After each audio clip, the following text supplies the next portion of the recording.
Today, Israeli Prime Minister Benjamin Netanyahu is celebrating a huge Election Day win after a very tight race. He also picked up 30 seats in parliament. His main opponent, Isaac Herzog, conceded earlier this morning. Dan Raviv joins us now from Washington. So, Dan, was the race very close? Many people and the polls had Netanyahu trailing Herzog, but how did he manage to pull off this victory? Well, it seemed close, but in the past 4 or 5 days, Netanyahu decided to talk tough.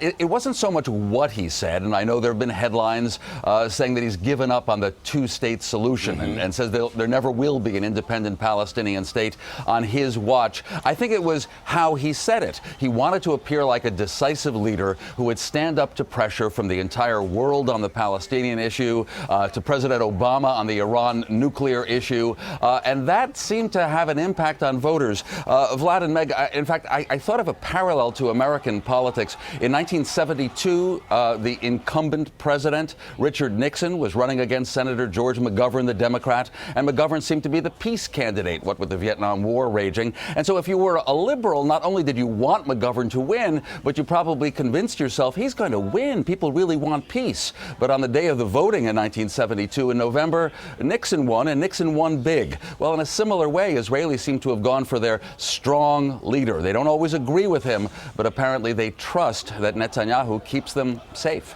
Well, Dan, as you mentioned, it really does seem that it came down to between security and possibly trying to rebuild their economic status. But it has been very tense with the Obama administration. So how do you see that playing out?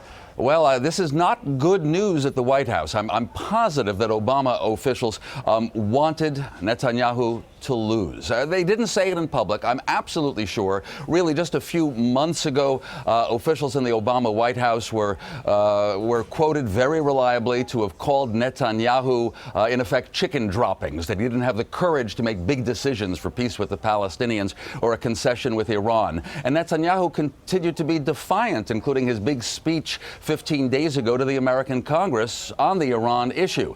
But I think the Obama White House has to find a way to get along with him. True, we're the superpower. We're the country of more than 300 million people. Israel has just 8 million, but they're in the Middle East, such a strategic area, and they're our important ally.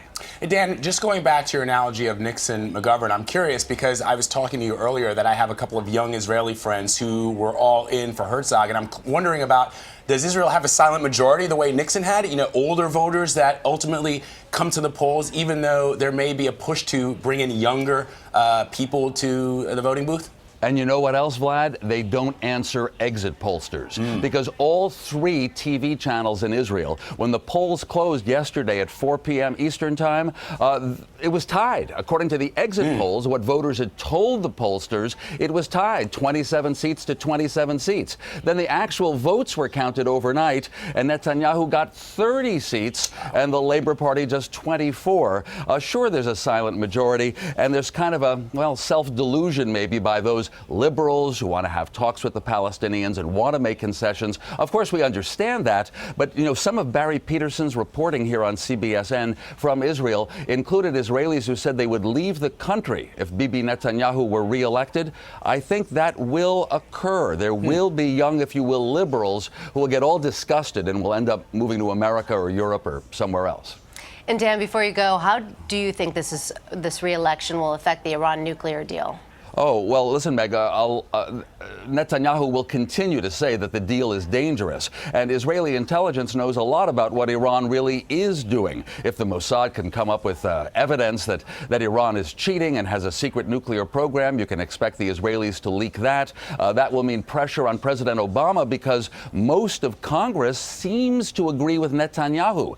It's really tough, you know, for an American legislator, especially a Democrat. Do you believe the Obama White House or do you believe Israel's Prime Minister and your worry about Iran? By the way, for the Republicans, it's pretty clear they believe that Iran is dangerous and that President Obama and Secretary Kerry are making a big mistake. So as a political issue, the Iran talks continue to be vibrant and hot. All right, Dan Raviv in Washington. Dan, thank you. Sure thing.